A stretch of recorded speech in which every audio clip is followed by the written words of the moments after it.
Alright, hello everyone. Bit of a different video today. I'm just gonna yap. I have something to say, so I'm just gonna say it. Okay, here goes. I believe that Arlecchino has been unintentionally spreaded the misinformation about by basically all of the most popular content creators and theory crafters in the English half of the world at least. But before I say any of that, I have a very important disclaimer.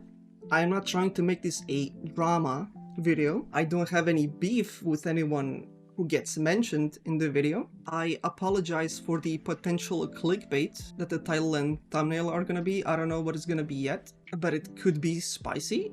It's just for clickbait. The only reason I'm even mentioning some of these creators specifically is because they're big, popular, established, and reliable.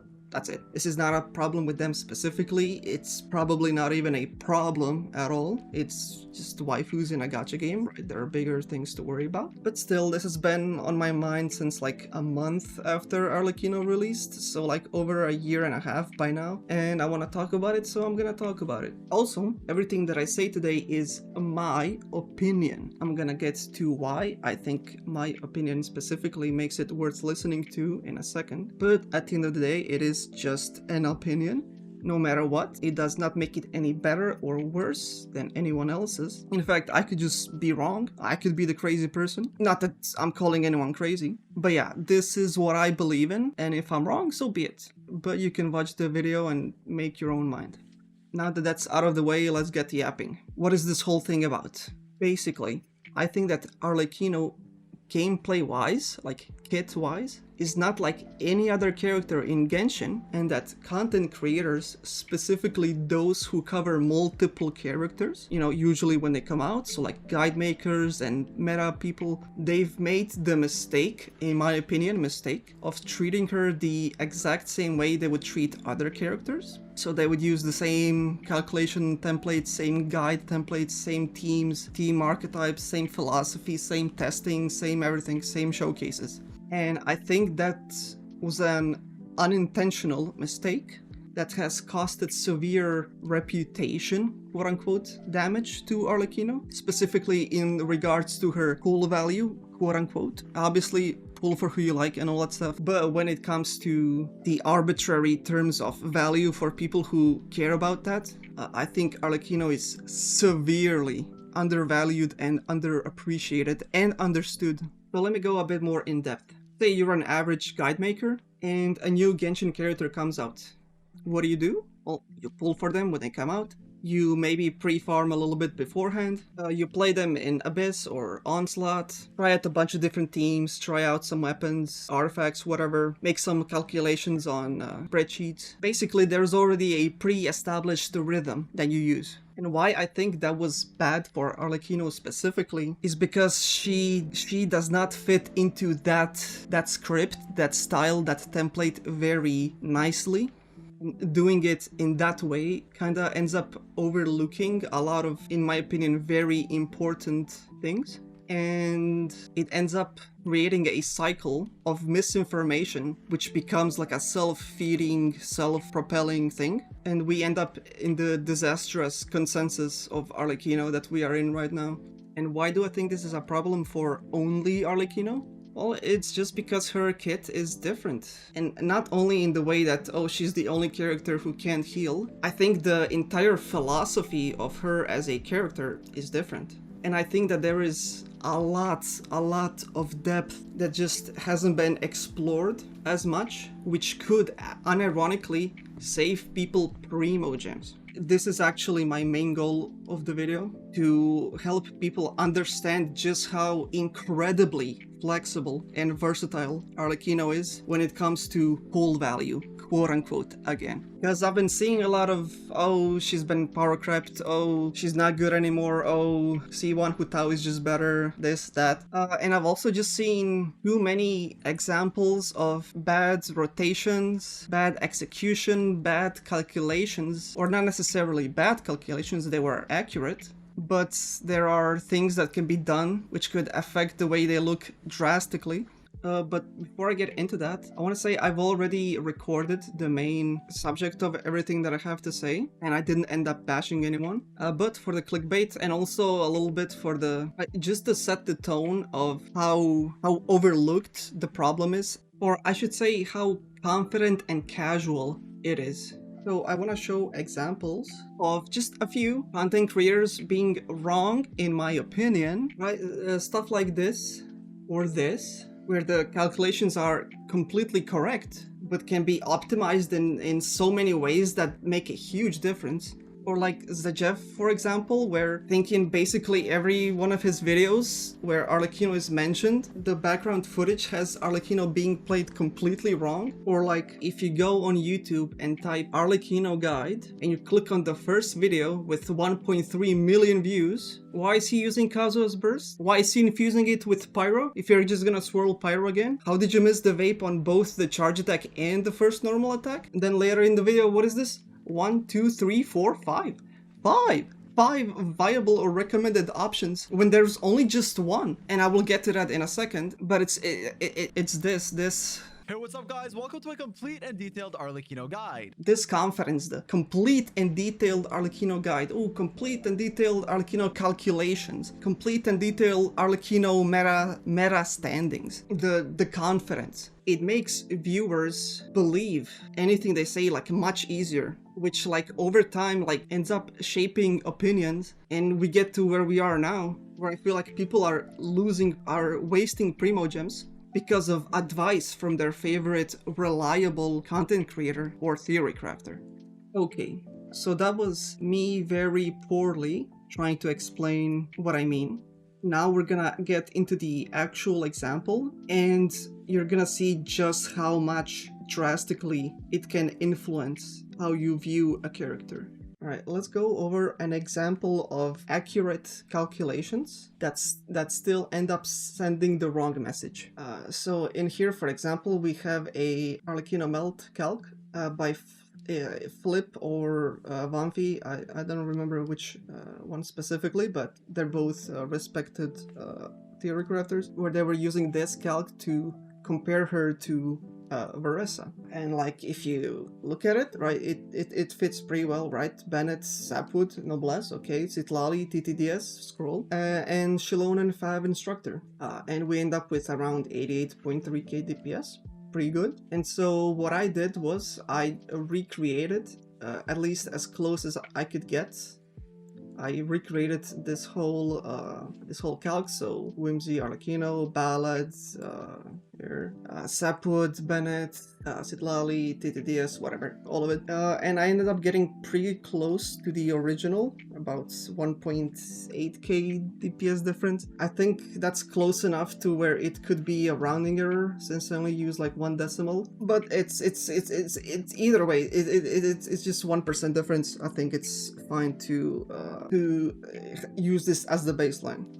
So what I did here is I copy pasted the original DPS. So let's say it was 88, like whatever, the original DPS, and then here it's the same formula. Here we're just gonna make some adjustments, and then this will tell us the difference between the adjustments. So we can start off with putting Shilonen on Petra instead of instructors. It's a bit more awkward to get, but it does give better DPS and it lasts longer. Then we can just remove Petra and use Kazuha instead, since he gives even better buffs. Then we can change Kazuha for Sucrose, who gives even better buffs. Then we can give Sucrose an actually usable weapon, because she's an EM scaling catalyst. She can use Wandering Even Star. This is R3. Oh yeah, we need to disable Shilonen since we're not using her anymore.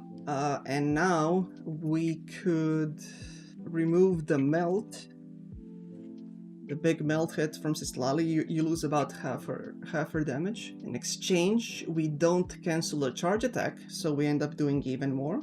And then this whole calc starts off with us having 130 Bond of Life, which will only be the case for the very first rotation and nothing else. And at this investment level, right, we can't one rotate anything. So here I made a little chart how much bond of life we get based on how many rotations we do, and then here is just the average based on, again, how many we end up doing. I'm gonna take the 4th rotation as the average. That might seem a little bit too big because I mean, it sounds like a lot, but it's actually not. It's barely 60 seconds. Before that, we do need to put TTD at half uptime because that's just easier to calculate. And then, bam, we go from 90k to 115k just by optimizing a couple of things on the calculations, and that ends up being almost a 28% increase, right? Like this is what I'm talking about. Like for most characters, like having all these like smaller inconsistencies like would be fine, right? Like we didn't get that big jump up until we properly swapped the average bond of life, and like that would be fine for like any other character in the game before Arlecchino. Right, but now these little tweaks, I mean, like the difference is just massive. It's 25k DPS, right? 28% different. That's like more than her C1. And like, sure, you could argue, you know, Shilone and multi-wave Rush Red is more convenient, or maybe 4 rotations is too much. I personally disagree, especially with Stygian Onslaught now being the main, like, most difficult thing. So like the difference might not be as big, but still, like, my point is that I see this everywhere. Like I think, like, I genuinely think that every single Arlecchino calc I've seen has had some sort of mistake, in my opinion. Mistake, right? This is still opinion. And this goes all the way from the very start. Here we have a TGS calc. I don't remember if this was on release or pre-release or a week after, I don't know, but still. I tried recreating it again, 77.7k. I ended up with 77.9. I think that's because I did 6 and 3D, but again, close enough. This was a popular screenshot at the time to compare Hu Tao and Arlecchino.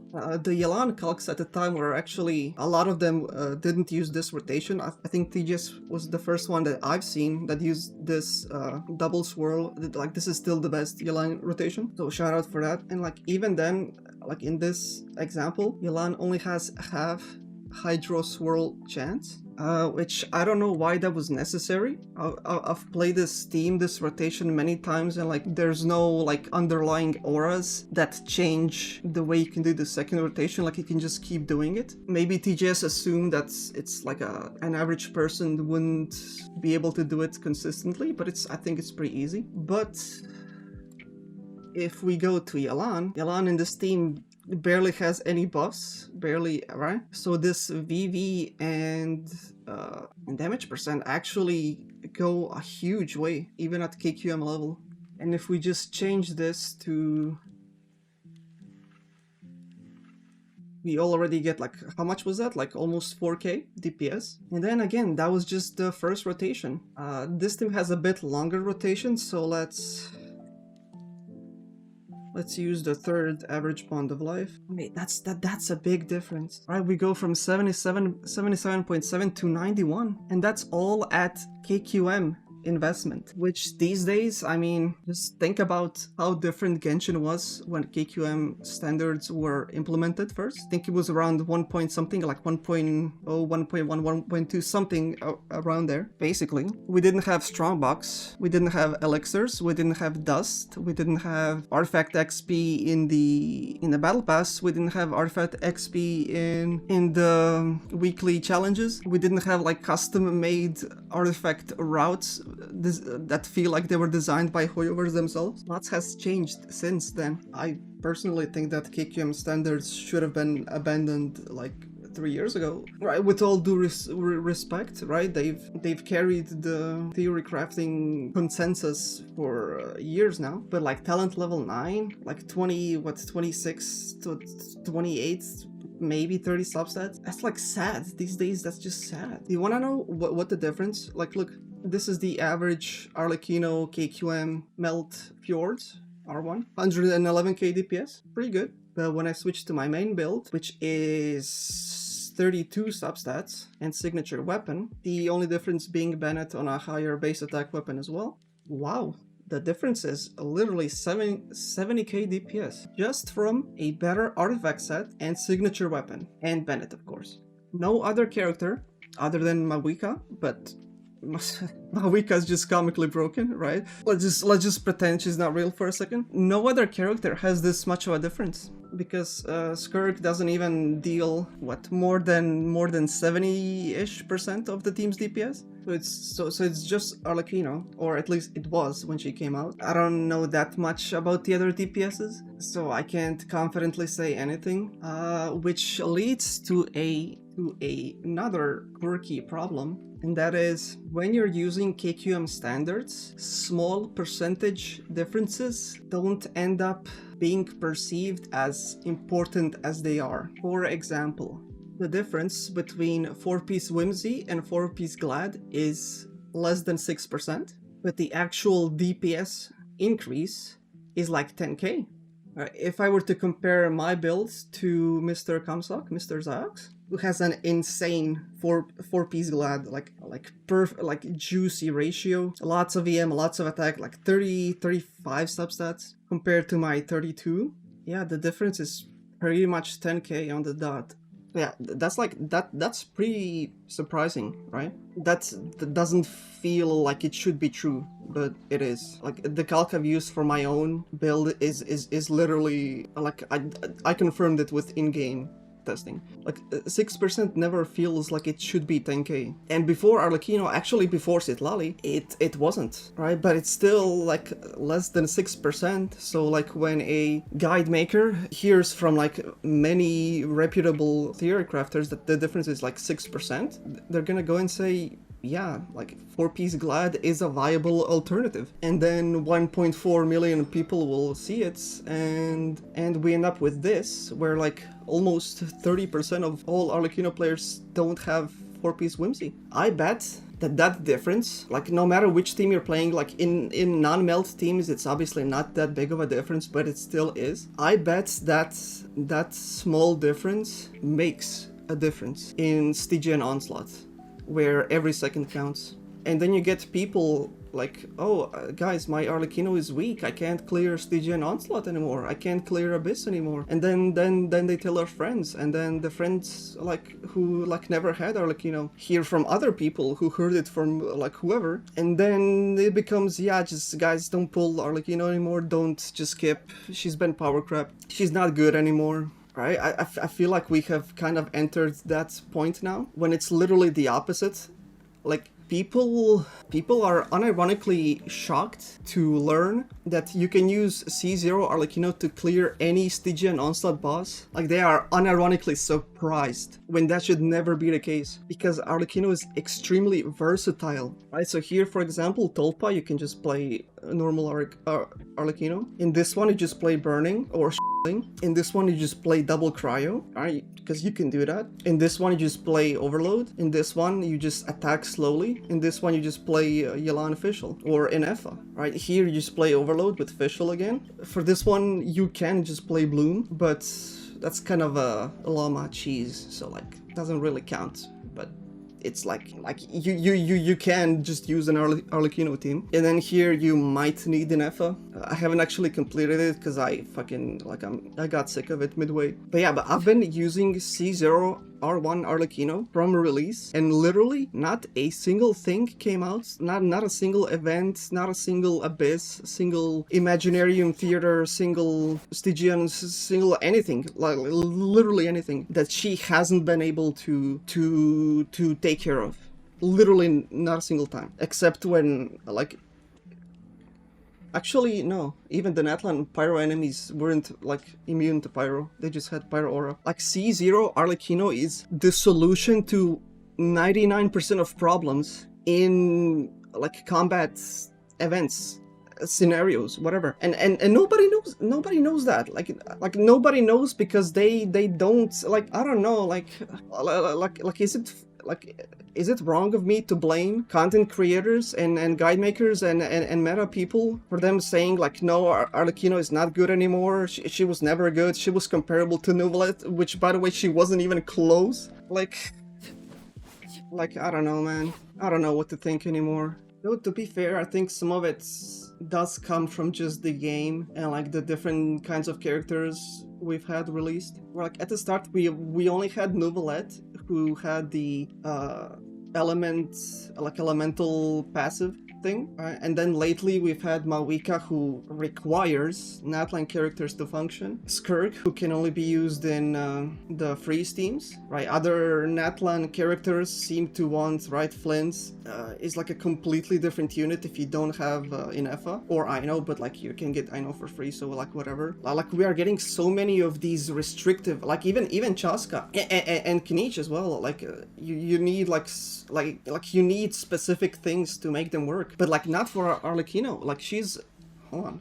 Okay, so since Arlecchino came out, we had Rant, who does work in multiple teams, and then Mualani was basically a vape only, Kinich was basically burning only, Chaska is basically, well, her bullets are, you know, Mawika is Natlan only, Varesa is pretty good, Skirk is freeze only, and Flynn's is like what's it called, lunar charge only. Arlecchino is the only one who just does 6,000 or 7,000 motion value unrestricted, unbothered, unmoisturized. Like that's valuable, because like if you need electrocharge, just play electrocharge. You need double cryo, play double cryo, right? You don't even need Citlali, Escafé. I mean, like, they're broken, but like you can get away with like Rosaria Kaya, right? like Overload, fucking Superconduct. Like you can just fit her into anything except, I guess, burning if you don't have Emily, because she can heal the one time her passive is actually a downside. And this is not gonna stop, right? She will only get more and more characters. Right now, the only lunar reactions we have now are Lunar Charged and Lunar Bloom,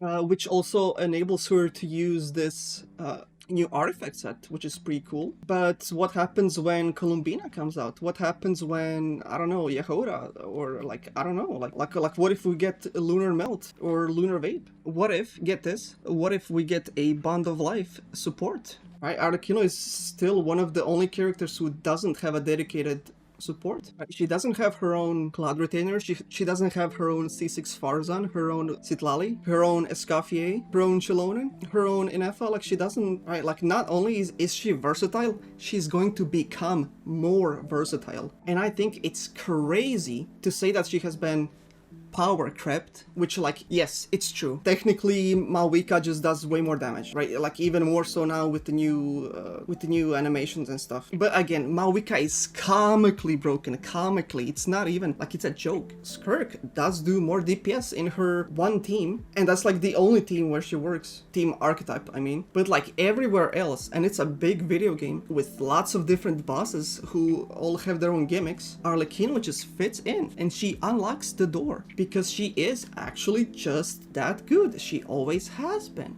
But for some reason, it's not common knowledge. I think, again, it goes back to her, like, not being treated as the unique case of Genshin, right? We have, like, how many? Like, over 100 Genshin characters at this point. Literally, none of them have a kit like Arlecchino's, where the Bond of Life, where she does more damage.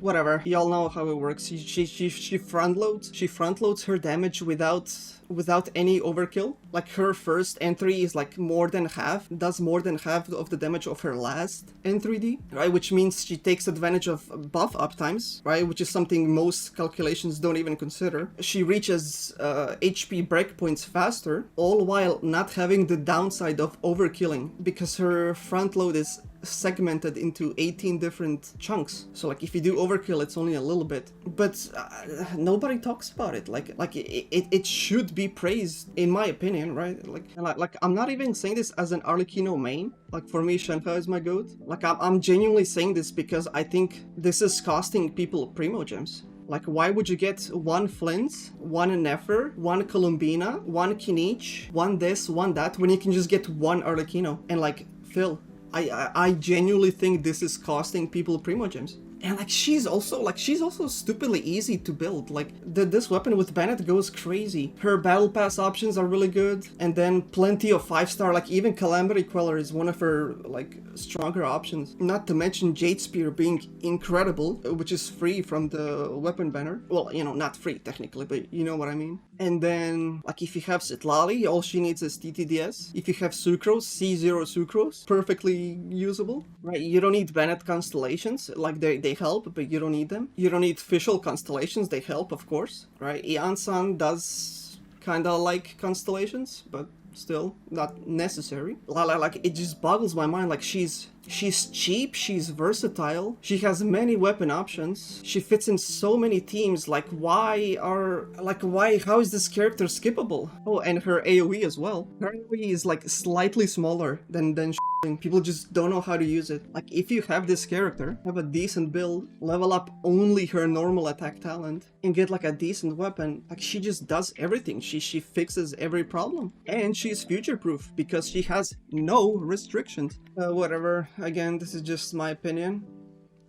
Actually, it's not. When it comes to versatility, at least, she did just work for everything that I've tried. And for things I haven't tried, I usually see them on YouTube. There hasn't been a single Imaginarium theater where she couldn't clear with like throwaway characters, because that's another advantage. You don't need pyro characters to battery her. You don't need any special anything. She has no restrictions. Not to mention all of the abysses that I've just soloed, because she can just do that again, no restrictions. Oh my god. But like I mean, like with Abyss you can't do that anymore, I suppose, with the HP inflation. But just fucking put Lynette in there, and like put Lynette, put Kachina, and GG. Like clear anything. I'm tired.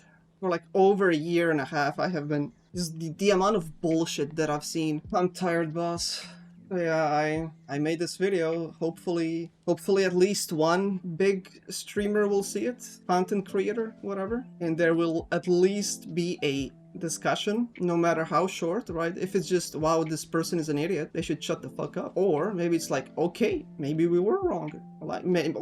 Okay, maybe we can take another look. Because again, I do think this is an industry-wide problem, quote-unquote problem, again, and that it's not intentional, right? I think she is like a popular, like even if her kit wasn't this good, like she would still be a liked character. It's not like, you know, there's a campaign to smear her image or whatever. I just think it's the nature of her kit being put into the template copy-paste style of Genshin content creation. And it's not a problem that gets better over time, because the same content creators will just move on to different characters. They're never gonna experience the depth of trying Arlecchino and everything like I have. Like I probably have 200 to 300 hours on just like testing rotations. Like I've had a waypoint here for like, I don't know, like over a year. All the abysses, all the everything, just everything. Like I can't expect everyone to have that sort of time.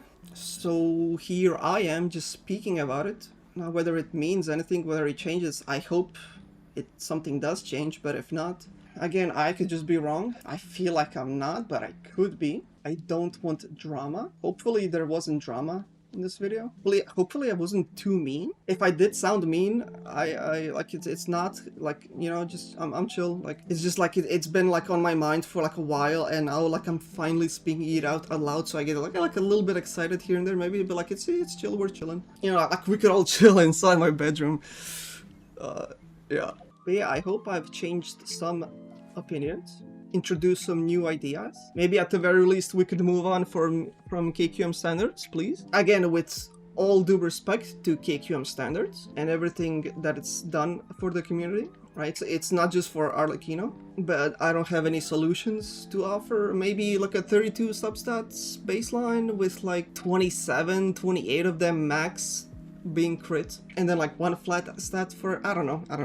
I'm just gonna shut up. Anyways, thanks for listening. If you've made it all this way, maybe leave a like or whatever. I don't know.